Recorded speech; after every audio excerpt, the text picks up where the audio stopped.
3rd, 1916. Miss Wilma Griffith, living at 310 Orange Street, was found dead in her chair Sunday afternoon by neighbors who became alarmed at not seeing the usual stir about the house. Miss Griffith has lived alone in her little house many years and was always bright and happy. Frequently, she has been asked by relatives to give up her apparently lonely life and come and live with them. But to all, she has said she was happy, living in her quiet way. For many years, Miss Griffith has been much crippled by rheumatism, although late suffering no pain. She could do all her little household duties, except wind the clock, and this Miss Opha Satterley has done every Sunday morning for a long time. On Sunday last, Miss Satterley went to the house, but not finding the curtains drawn and the door locked, concluded Griffith had not risen and went away. She tried again in the afternoon and again thought Miss Griffith had gone out. Nearer evening, other neighbors became alarmed that all was not right, and upon trying to get a key in the door, detected strong fumes of gas.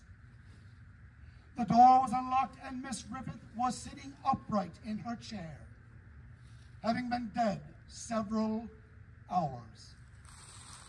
It is believed she had just taken a bath and put on her robe and sat down in an easy chair by a small gas stove to rest and warm her feet.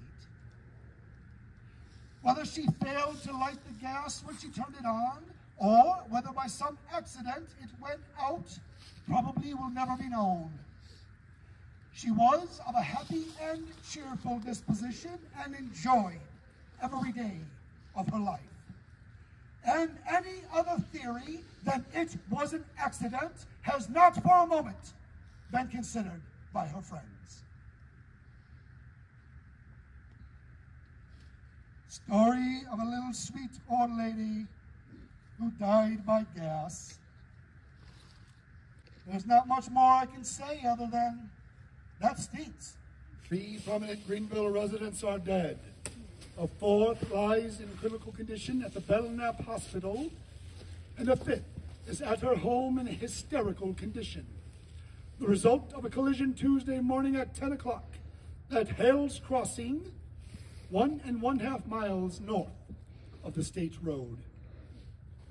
Pierre Marquette passenger train number 21 from Saginaw crashed into an automobile driven by Mrs. C.C. Lark and containing Lark's mother, Mrs. Carpenter C. Merritt, her sister, Mrs. Clement, and Mrs. Beardsley with son Jack. Mrs. Merritt, Mrs. Beardsley, and baby Jack were instantly killed. Mrs. Lark sustained a compound fracture of the left leg and internal injuries and is at the Belknap Hospital hovering between life and death. Mrs. Clement escaped injury by jumping from the machine before the crash. The party of ladies had started for Coral to spend the day with Mrs. Shook, intending to distribute homecoming literature throughout the country on the way. Eyewitnesses of the tragedy are unanimous in the opinion that the bad condition of the crossing caused the auto engine to stall just as the front wheels went onto the track.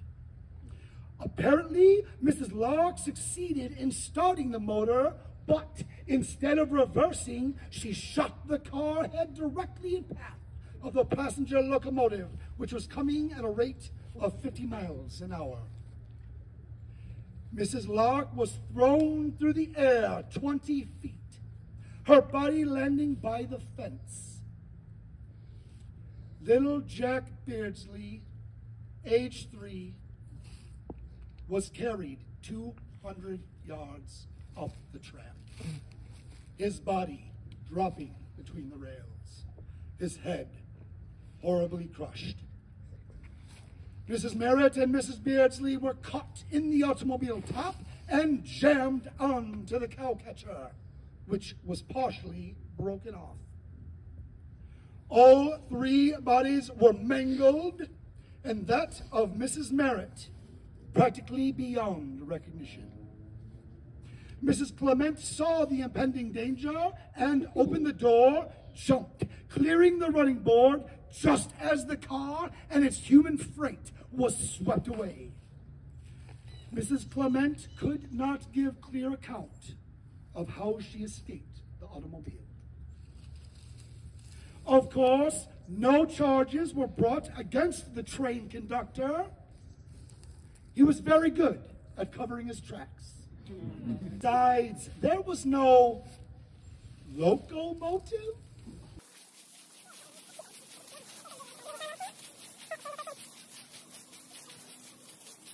Merritt, the original owner of Forest Home Cemetery.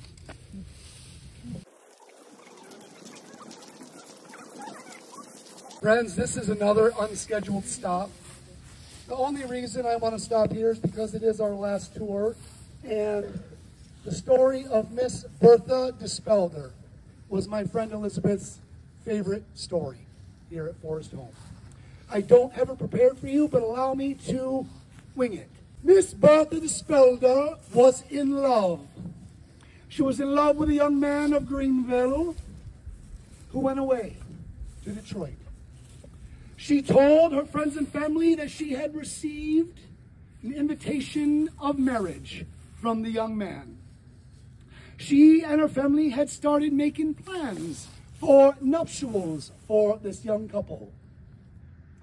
Upon his return to Greenville, the young man informed everyone that that was in fact a lie. A lie so embarrassing that Miss Bertha Dispelder could not bear. She herself went to Detroit, and after having watched a play by the name of Madam Butterfly, went home and committed suicide. If you are unfamiliar with the tale of Madam Butterfly, therein also contains a story of a young woman and suicide.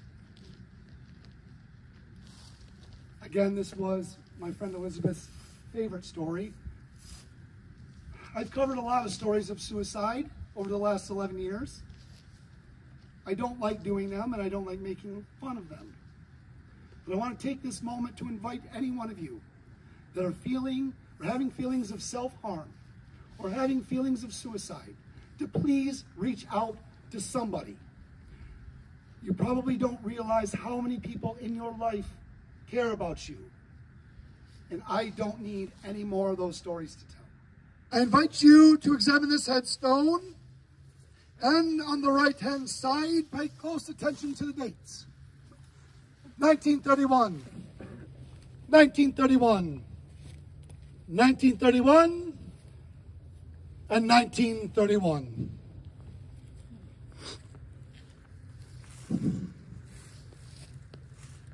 July 31st, 1931. Greenville Daily News. Thumbprints on the gas stove at the home of Michael Comey in Royal Oak have virtually convinced police of that the 12-year-old George Comey, son of Mr. and Mrs. Comey, was responsible for the unscrewing of the gas plug, which resulted in that tragedy Sunday that snuffed out the lives of 2 parents and 2 children. The Royal Oak Tribune declared, Royal Oak police believe they have cleared the mystery as to who turned on the gas, killing the Comey family Sunday. The thumbprint of 12-year-old George was found on the gas stove near the place where a plug was unscrewed, allowing the gas to escape.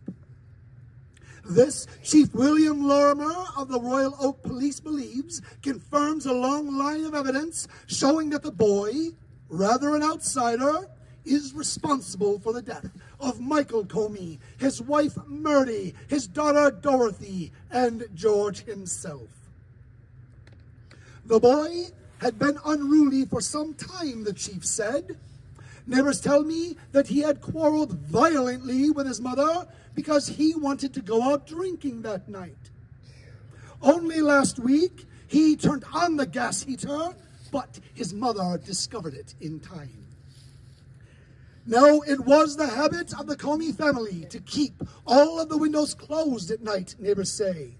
Mrs. Comey was afraid because her husband, a baker, worked at night and she was alone with the children.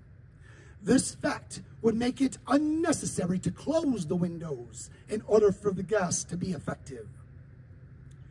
3 glasses, which had been used for beer, shortly before the death of the family, point to a 3rd grown-up, according to the reasoning of police officers earlier. The boy was accustomed to drinking beer, according to neighbors and relatives of the family. The fact that the Comeys were not known to have enemies discounts the theory of a mysterious guest. Since relations between Mr. and Mrs. Comey were congenial, and since Mr. Comey had been working steadily, the theory that one of the parents turned on the gas was also discounted. 12-year-old George Comey killed his entire family for a lack of drink and ended up with a house of spirits. Speaking of alcohol, I just bought myself a car that runs on bourbon. It's old-fashioned. 14 August 1890, Greenville Independent. Miss Myrtle Reed, daughter of George Reed of Lakeview, was drowned in the St. Clair River near Port Huron last Wednesday. She was taking a ride on the river with Miss Florence Lauzon and Frank Dennison of Port Huron when the boat was run into by the ferry boat Hiawatha. The rowboat was completely cut in two. Miss Lauzon clung to one end of the broken boat and was saved by a sailor named MacDonald, a passenger on the Hiawatha, who jumped overboard and rescued her.